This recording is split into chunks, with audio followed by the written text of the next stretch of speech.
Starting.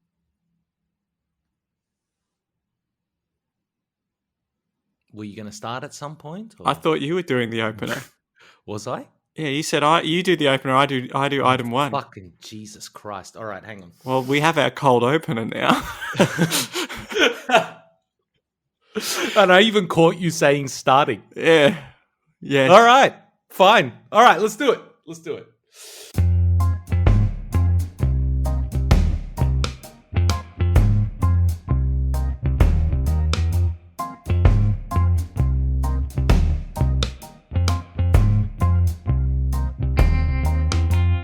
Hello, ladies and gentlemen, and welcome to The Hidden Agenda. I'm Thanasi. I am Tony. And we are back. Yes. Again. Yes.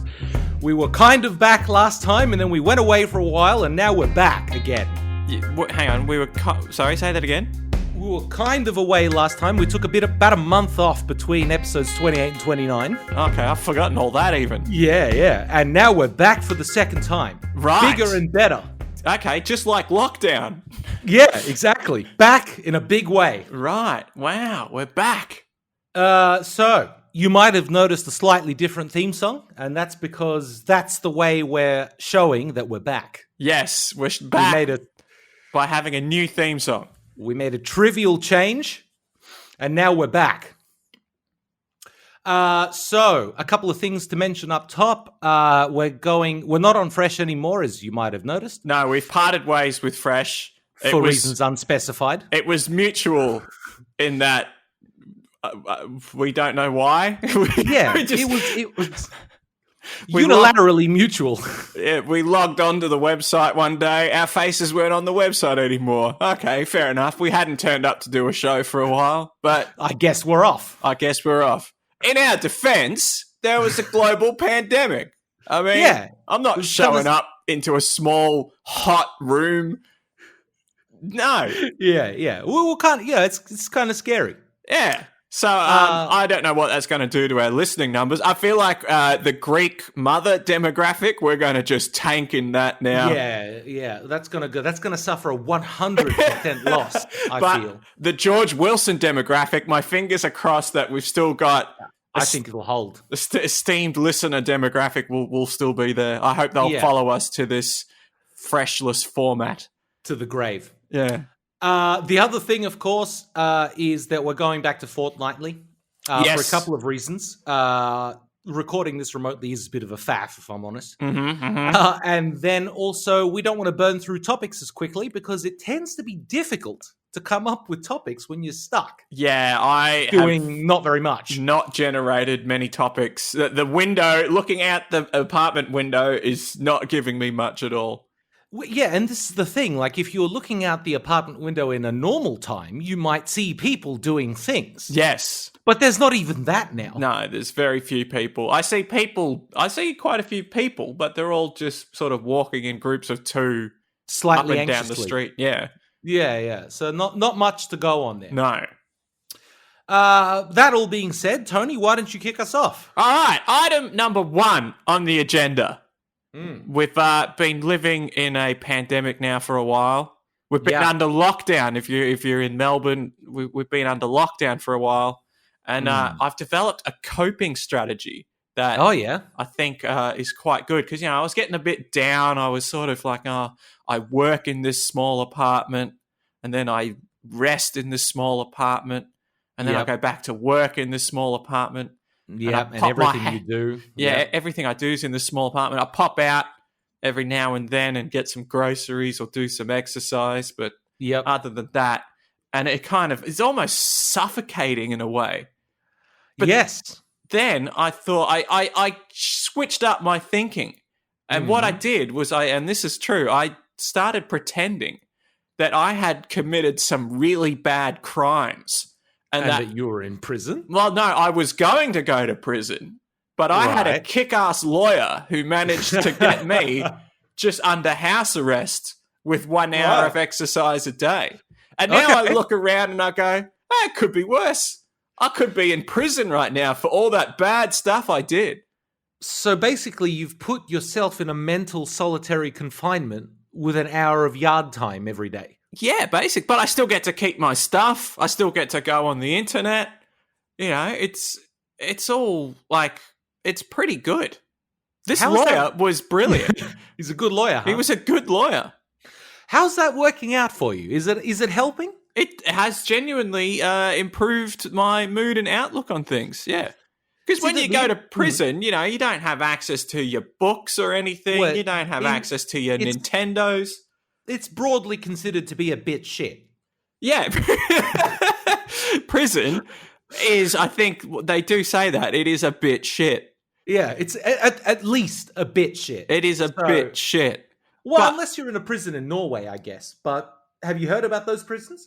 No. They're basically hotels. No, well, people get like consoles and stuff, books, you know, whatever they want. Some prisons in Norway have like kitchens where they let the guys go and like use sharp knives and stuff to prepare their own dinner. Well, that's why I've got that. I can go and use. You're in a Norwegian prison. I can choose what I want to cook. I don't have to eat crappy prison food.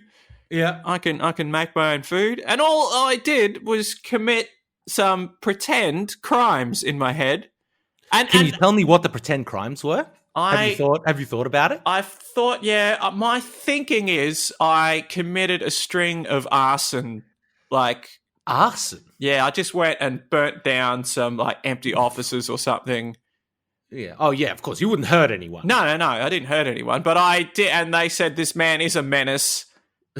And I mean, he can go online still because it's not like you can't burn down buildings. Nothing to do with the internet. Yeah, so that's fine. He can still go online. So that's what I'm thinking. I was a firebug. A firebug? See, I probably would have gone with some kind of white-collar crime because then your situation would be completely realistic. Yeah, but I feel like white-collar crime, like it's harder, and I know it doesn't matter. It's all mental pretend, but it's harder to justify like having access to the internet still. Well, yeah, I guess, yeah. Particularly, actually, yeah, you're right. Particularly when it comes to things like embezzlement and stuff, that usually involves the internet these days, doesn't it? Yeah, embezzlement. Yeah.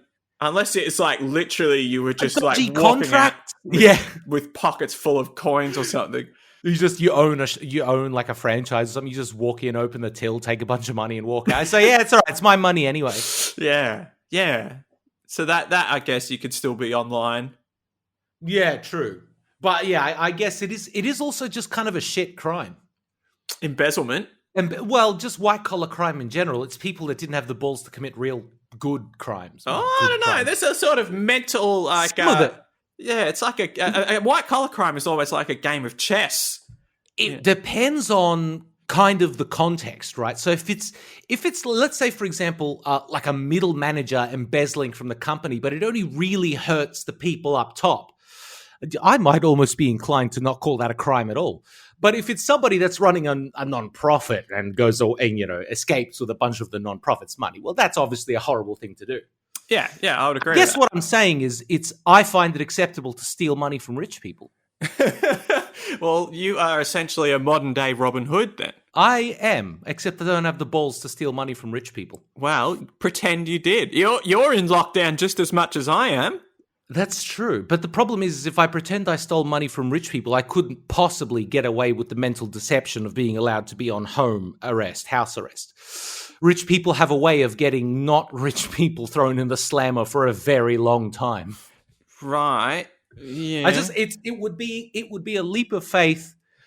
It would be a leap too far to imagine that it would actually be possible. The suspension of my immersion would just be completely destroyed. Well, that's what you just got to boost your lawyer up. Your pretend lawyer. You just got to like. This has got to be like the best, like a TV lawyer, like a TV lawyer. They came in, they just owned. The jury were just eating out of their hands. Sure, the man burnt down a lot of buildings, and he didn't always thoroughly check if no one was inside. But I mean, come on. Nobody died in the end, right? Nobody died. Just put him under house arrest. Let him order Amazon to his house. It's fine. It's all good. Question, couldn't he just start lobbing Molotovs out of his apartment window? Well, yeah. Just put up some fly screens. Put some fly screens there. Yeah. That's fine.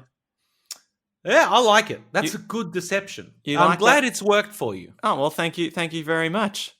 I feel like my brain's kind of gone the other way, completely the other way. In that I'm mostly in a position now where it's just kind of switched off. It's like that whole part of my brain that would normally be concerned with, oh, I haven't seen anyone, or I'm so bored, or it's just kind of defaulted to this position of meh. Right. Like I ask my brain, what's wrong today, and it just goes, yeah, whatever, man. Okay, so you're like, it's almost a part of your brain is shriveled and died from what I think so. Frankly, might not be a bad thing.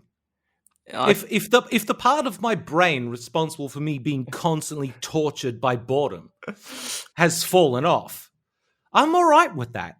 Yeah, I don't know. Isn't being bored a part of what makes you human? I mean, this is almost what they sort of do with the super soldiers, where they just strip away any sort of, any resistance or any ability to question things, and they just become a tool. Yeah, well, I've become a servant to the lockdown, I guess. Okay. Well, that's good. Well, I'm going to start. Well, I've been actually thinking about it. I want to start a church of lockdown. The Church of Lockdown. Church of Lockdown. Everybody joins a Google Meet or a Zoom call or whatever, and then just doesn't say anything for an hour, and that's the sermon. Right, but you're not going to get a lot of donations from the collection plate. I don't need them. What the hell am I going to spend them on? Well, I guess I thought that was the point of the church. You're straying into dangerous territory there, my friend. Okay, well, it's a good thing that nobody actually listens to us, right? Yeah. I'm going to pivot the conversation if that's all right. Yes, please do. Go ahead. So I was thinking with the with the whole, being a pretend arsonist, which is getting me through the lockdown. Yeah. And I was sort of thinking, you see all these films where, the like the New York Mafia, and they're like, you got to go and blow up this restaurant that not. Yeah. And, they go and they got the Molotov cocktail, they got the rag, they light the rag. Yeah. Where do you practice those skills? Because I'm pretty sure if I was like, my first job, well, the first time I was told you got to go and launch some Molotovs through a window, I would just mess that up. The rag would light up. I'd be spooked. I'd drop the thing. But how hard can it be, really? It seems very it's a very delicate mechanism from this. You got a bottle, some bit of cloth poking out of it. Well, there's a recipe. Right? Obviously, you can't have something that's going to burn too quickly, but you want something that'll stay lit for long enough for you to hurl the Molotov so that when it explodes and the gasoline or whatever the mixture inside it goes everywhere, then the rag is still on fire and it lights the whole thing on fire. I don't know. This doesn't seem that complicated to me. Okay. So you rock up there. It's the container is glass. Yeah. You're going to throw this thing through a window.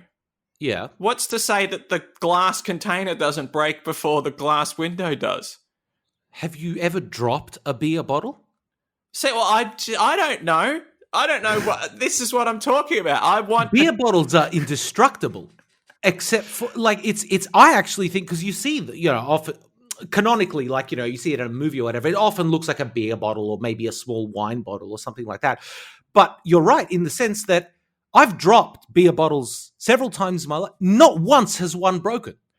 Yeah, okay, but I mean, you still don't know what kind of. They might have criminal-proof glass or something on this restaurant. I mean, you're hurling petrol bombs around, dude. If it breaks somewhere and sets something on fire, the rest of it's kind of out of your hands. Yeah, but you want it to break inside the. I don't know. I'm just saying. I don't. Do you? Does it matter if the whole thing catches fire anyway? Well, doesn't it have to sort of be more? If it's on the street, then okay. If you miss so completely that it ends up breaking on the pavement in front, then fine. Because the beer bottle did a bad job. The beer bottle will break when it hits the ground. That's what causes the flames to spread and the thing to get out. Sure, but if you smack it into the side of the building instead of through the window, you're still going to do some damage. Maybe not as much as you intended to, but you're still going to do some damage. All I'm saying is I feel like if I was a mafia man, I don't think I would have gotten the proper on-site training for launching a Molotov through a window. My Yeah, maybe not. I actually have an interesting thing to add to this. My background is Greek, and there's been civil war in Greece and stuff like that in the past. Anyway, that's all a bit. Let's just hand wave over that somewhat. But the interesting part is my great aunt, my family in general was sort of partisan guerrillas, right? Because we're just anti-establishment people, right? My great aunt supposedly had a really good recipe for Molotov cocktails. She was actually the go-to person to make Molotov cocktails for the partisan guerrillas that were fighting the royalists in the Civil War. I like the idea of like a Molotov, you're working at a desk, a Molotov flies through your window and you're like, oh, that looks like an ancient family recipe Molotov. Yeah. Apparently, I obviously this is now a third or fourth hand account, but it's a story that's come down through the family annals, the chronicles of the Poulos family, that my great aunt made great Molotov cocktails. And the recipe has been unchanged for 150 years. I don't actually know what the recipe is. I kind of wish I did. Maybe not, actually. But in any case, I think that's a great detail in my family history. That is a very good detail. Yeah. That's all. Shall we move on? I don't have much more to add. Listeners, I just invite you, if you're not feeling so great in lockdown, if you're feeling a bit smothered, just pretend you're a criminal. Pretend you did some really bad stuff and more or less got away with it. And that knowledge, I think, that you've cheated the system somehow will just perk you up, put a little spring in your step. I mean, I guess that would make you feel better regardless, wouldn't it? Oh, yeah. I mean, sticking it to the man. Yeah. It's a classic way to feel good about yourself. Yeah. I got away with something. He. Yeah. Now back to Netflix. I fought the law and I won. Yeah. Here. I actually, to be honest, we probably didn't even need to say that because I was going to go on to isolation-related topics too. Oh, item number 2. But I want to talk specifically to the things that isolation has caused me to think and believe and sort of how it's altered the way I function. Right. Now, I've been getting this interesting thing, and I don't know where this arose. This is not something that's ever happened to me before or anything like that. But I'm finding with all the, the various restrictions, curfews, that kind of thing here, that, there's almost this sense of, I won't call it anxiety. It's almost like the lead up to the climax in an action film, right? It's that kind of suspenseful, what's going to happen next kind of feeling. Right. Yeah. But it's causing me to recall music in my brain when I'm doing something that's skirting the law. I'll give you a perfect example. I had to go to a doctor's appointment a few weeks ago. Yep. Around the start of the curfew period. And my appointment, rather unfortunately, was at 6:30 in the afternoon, which, as you'll know, is quite close to the 8 o'clock curfew. Yes, it is. Yeah. And so... And you got to factor in, the doctor isn't ready to see you the minute... Exactly. Not exactly on 6:30, right? No. So I'm sitting there, it's 6:34, and my brain immediately kicks into this kind of oh no, this is going to be bad. I'm going to have to explain myself to somebody. I don't even know who, probably a police officer.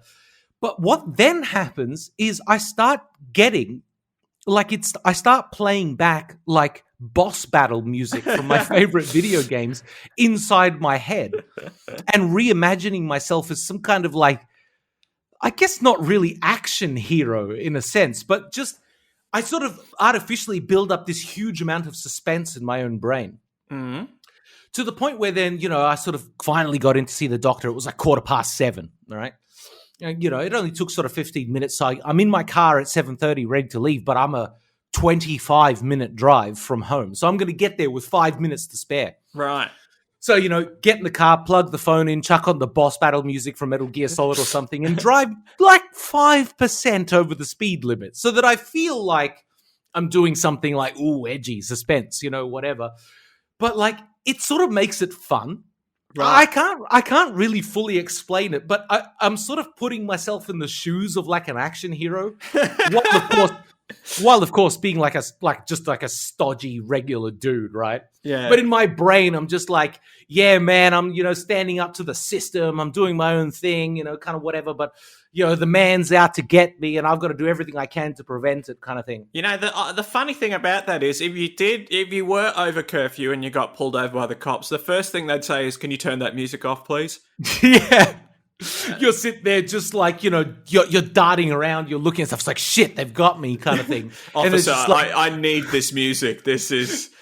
They're knocking on the window like, can you please turn it down? I'm like, dude, I need this right now. If I turn this off, it's going to destroy my illusion. And I need this right now to get home. Fantasy will crumble away. Yeah. And so I'm driving home and there's a level crossing like 1.5 kilometers from my house. I'm guessing you had, for a brief moment, the idea of just racing through the crossing. So I almost never get caught at that level crossing late in the evening because there's like one train an hour these days, right? Yeah. And yet, lo and behold, on this day, it's 7:52. Ooh. I'm pulling up to this level crossing. Ding, ding, ding, ding. Worse than that, the guy in front of me just made it, right? Ooh. And I couldn't. Like the boom gates, like he ran a red light, but he did it just before the boom gates started moving, right? But it's just like the boom gates have started going down. I can't get through, right? Yeah. Listener, I'm on the edge of my seat right now. Yeah, I wish I could play the music that was playing through my head. I can't. It's copyrighted. But anyway, yeah. And so I'm sitting there, I'm at the front of this thing, and like the music's playing. Never mind that the music kicked in my head. At that point, I had also had it playing in my car. I don't know why I felt the need to. It just made it better. Right. And then I'm looking left and right. I'm looking for this train. And exactly what you said, I'm thinking to myself, can I make it? Can I just go around the boom gate? Like, what's going to be worse? But then, let me guess, you noticed a damsel tied to the train tracks. Oh, that would have been so good. What is she doing out and almost after curfew? That is not... Now I have to be an action hero. Yeah. No, but anyway, yeah, so I'm sitting there and it's just like, and I'm darting left and right. I'm thinking to myself, well, my eyes are darting left and right. And I'm genuinely thinking, like, what's worse? Run the red light, try and get through, risk my life, or be 2 minutes late after curfew when I go home. Now, of course, it's all a bit silly, right? Because who cares if you're 2 minutes late? I'm sure any reasonable police officer would be like, whatever, as long as you're going home. No, I hear they open fire after... Yeah, well, yeah. 8 o'clock, you're just pulling up home. There's 2 officers standing there with M16s, just like, you didn't make it. I'm so sorry. Yeah. You just get fucking hosed. Your you're pulling house up is home. also just burnt Molotovs inside. Yeah, but that was you, not the cops. Yes, but I did it before curfew. I got back. Listeners, I want you to know, in my pretend crimes, yes, I was going out and launching Molotovs through windows, but I was not. I was being very safe, and I kept physical distance, and I was back before curfew. Make sure that nobody got hurt as well. Yes. I mean, yes, I was destroying a lot of property, but I did not want to spread this virus any more than it's going to spread. Yeah. And so, yeah, I don't know. It's just like, I guess, like, it's kind of fun. I've been enjoying driving around on like the edge of curfew, listening to action movie music. It's ridiculous, but it just makes it more fun. That could be the title of your overblown action film, The Edge of Curfew. The Edge of Curfew, yeah, exactly. Or even just a name of a track for some cool music.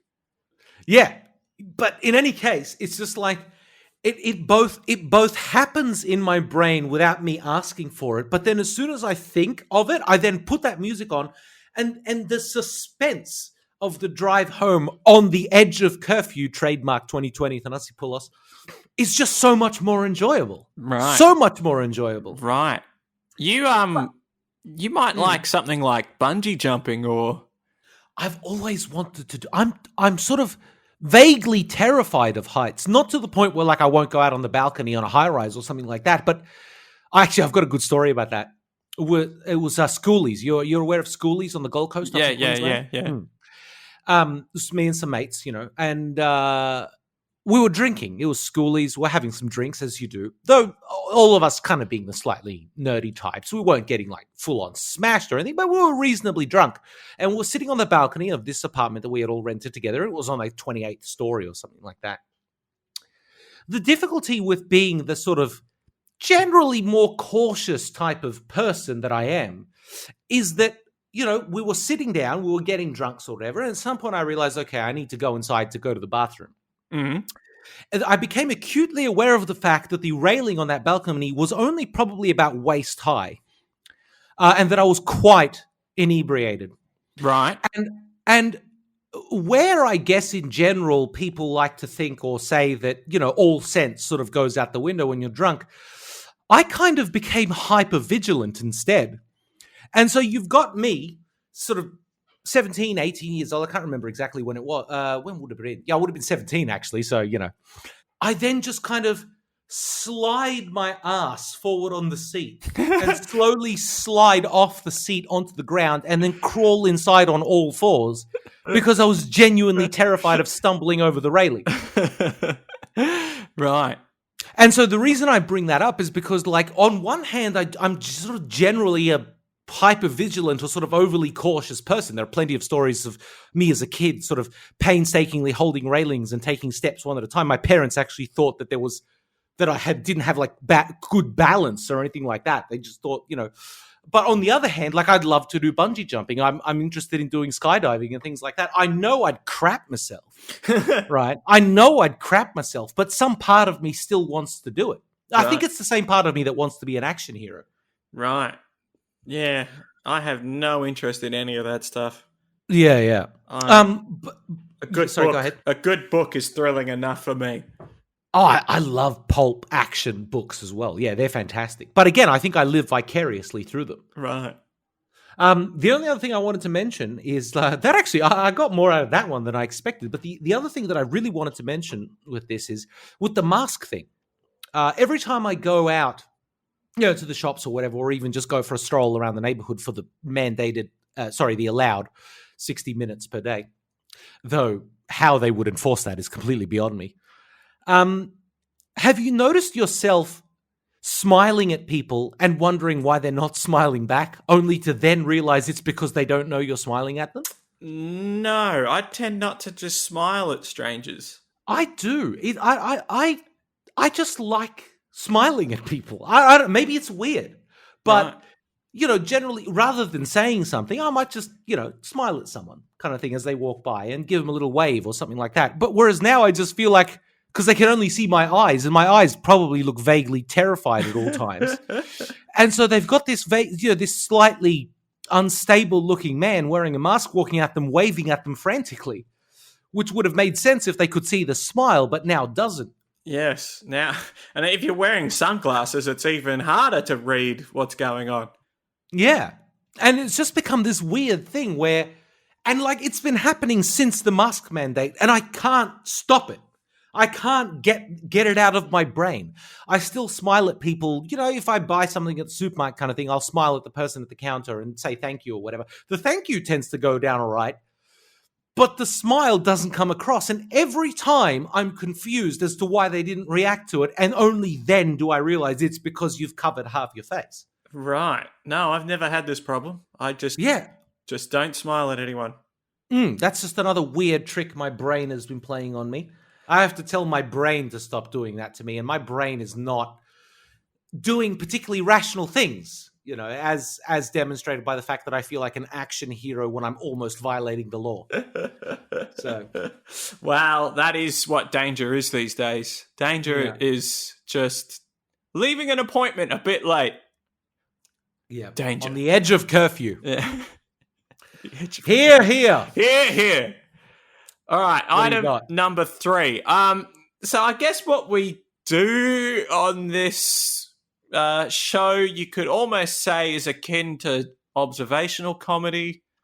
Yeah, to a sense, it's sort of observational improv kind of thing. One of the key things of observational comedy is observing things. Well, yes, but also it has to be a universal experience.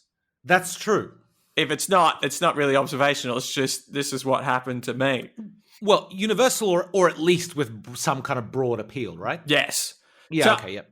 Thanasi, I'm going to go out on a very sturdy, safe limb here and suggest that as a child, you probably played tag a lot or a bit. It's certainly not unknown to me, yes. Yes. I wasn't a particularly fit child after a certain age, but yes. Yes. But I think that's a universal experience. Children, I think so, yes. they play tag. And do you remember what it was like to be it? The worst thing ever. It was shameful. It was shameful. It really was. There was a big stigma about being it. Yeah. What kind of a fucking loser ends up it? People would literally flee when they saw you coming if they knew you were it. It was an interesting thing, actually, because the whole purpose of the game is to avoid being it. Yes. But I was the kid that if one, look, kids are brutal. When the game starts, because how did you guys figure out who would start as it? Was it like a rock, paper, scissors? Was it something like that? No, we did dip a lot of the time. Okay, some little childish game like that anyway, to decide who would start. Now, very nearly always, the person that ended up starting as it would just go for the fat kid. Right? Always, because you could get them, right? Yeah. And then I was the kid that once the fat kid had struggled for 10 minutes to get anybody else because he was the slowest, just by virtue of being slightly larger or generally unfit, I just kind of let him get me. Right. So you... Yeah. I felt bad. I genuinely felt bad. Okay, well, that's interesting, because I feel like the lion adopts the same strategy as most of the kids you're talking about. They go after the fat, slow one.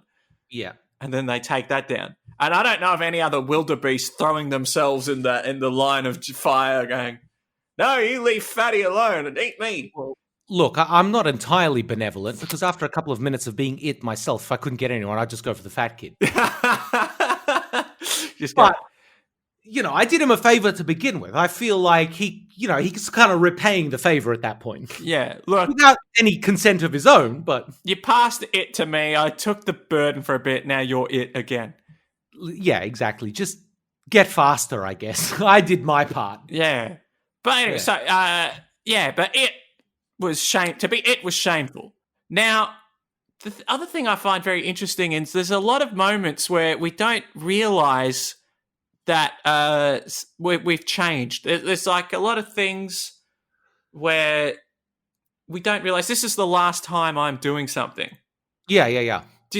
I'm guessing you probably don't remember the last time you played tag, do you? Oh, nah. Yeah.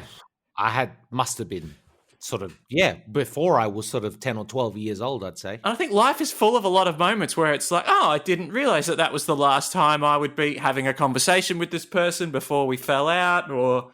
Yeah, definitely. But my question, Thanasi, is, if you don't remember the last time you played tag, how do you know you're not still it?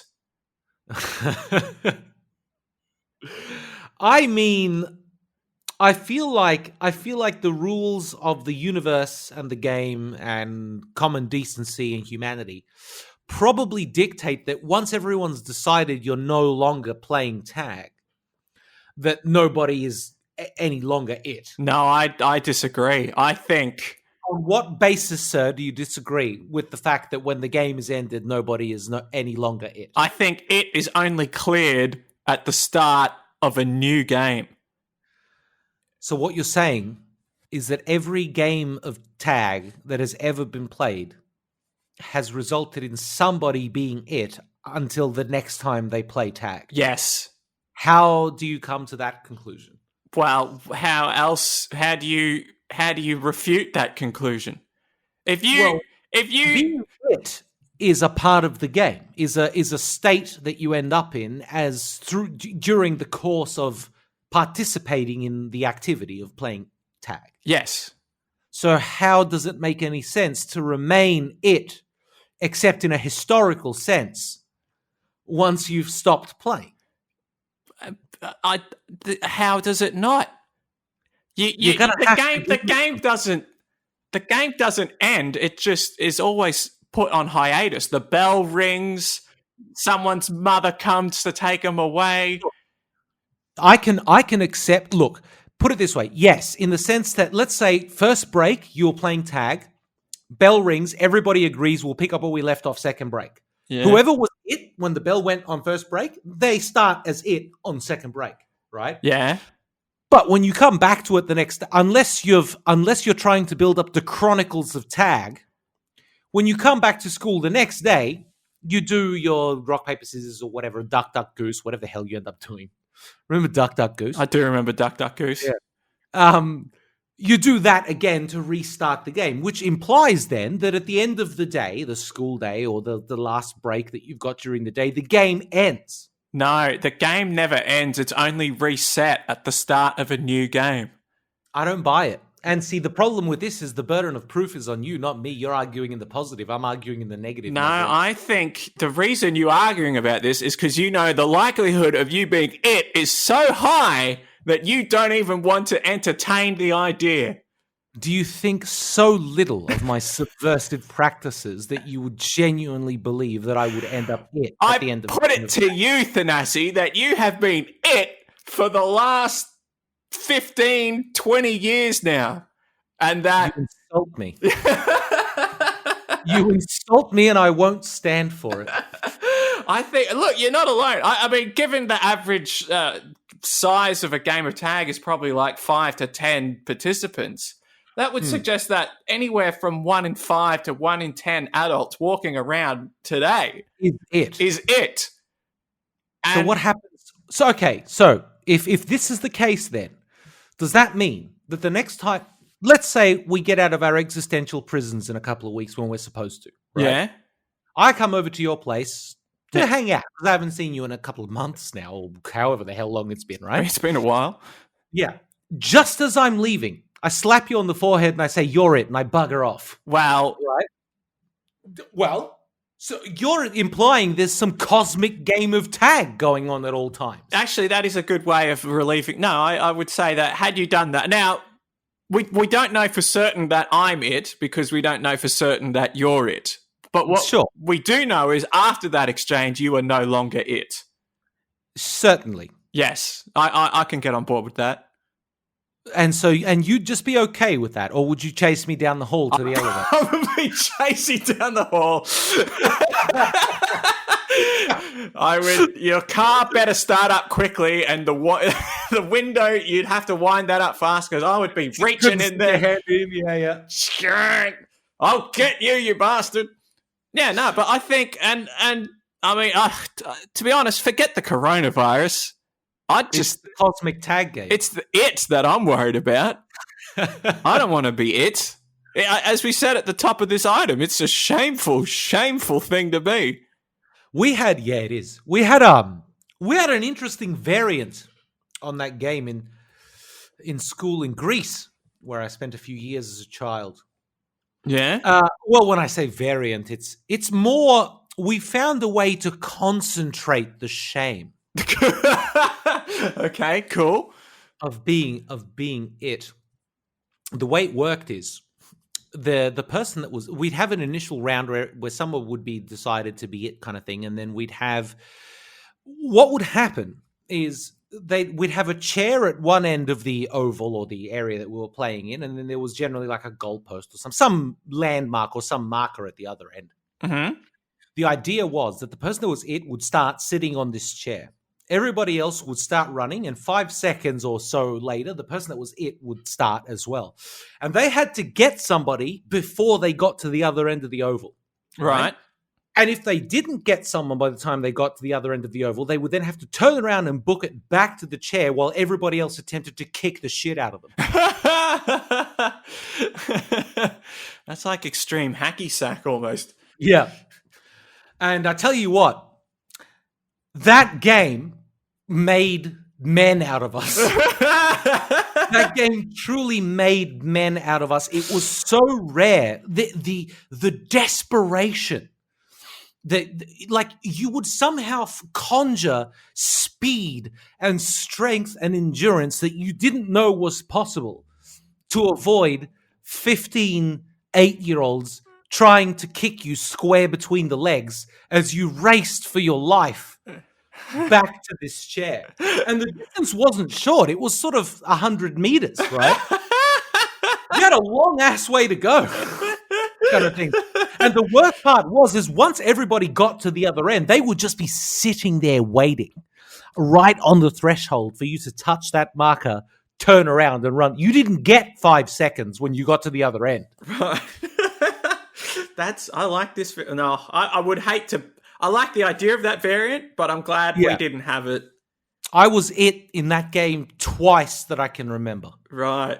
And did you get the shit kicked out of you?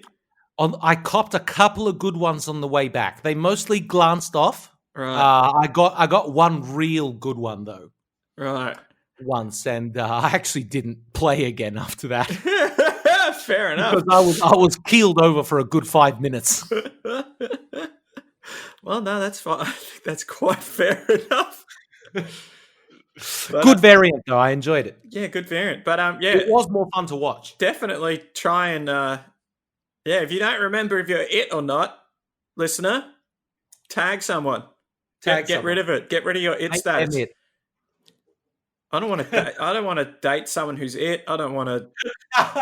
Can you imagine meeting up with a girl for the first time, first date, everything's going fantastic. Right at the end of the night, she's showing some interest. You go, look, before I invite you up, I need to ask you something. Are you still it? Can you say with certainty that you are not still it?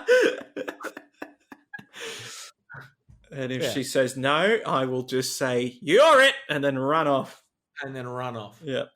I mean, much more satisfying than, a nice, reasonable relationship. Yeah. Or even if it ends up carnal relations, right? It's still more satisfying to just not be it. That's true. Gentlemen, shall we close this rather lucrative business deal? Before we do, just one question, due diligence. Are you still it?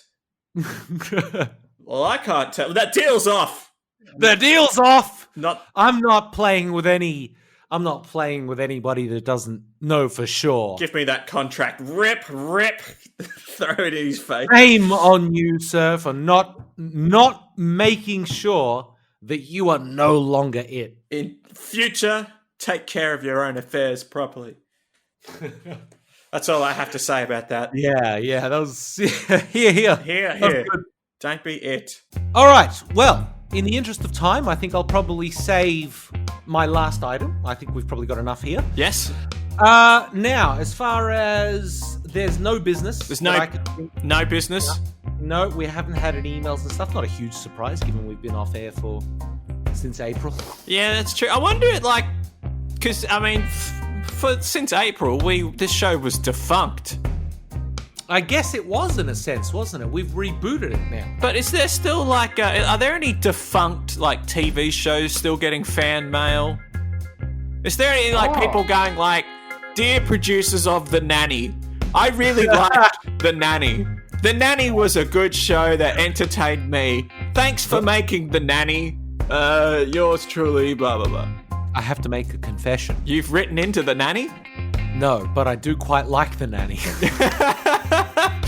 Look, it's not a terrible. I just don't think it's a world beater. It's not mind blowing. No, but it's fun. It's fun. It's good. It's a good sitcom. To me, I put it in the Becca tier of. Yeah, Becca was an okay show. You'd watch it if it was on, and I just spilled my drink, but it wasn't that you wouldn't go out of your way to watch it. No, I wouldn't. I wouldn't revolve my Thursday night around Becca. God, remember when you had to look at TV guides? Oh yeah, I remember. God, I mean, it's funny because at the time, I might, mind you, I guess I was quite young and stuff, and I hadn't sort of considered the conveniences of modern technology, but it's sort of to me when I was a kid, it was cool that you could buy a book that would tell you exactly when everything was on the TV. Right. I still do look at TV guides every now and then, electronic ones. Do you watch TV though? Yeah, I have this weird thing where, say I'm preparing dinner or something. Yeah. That's not something where I'm going to be fully focused on the television. It's just on in the background.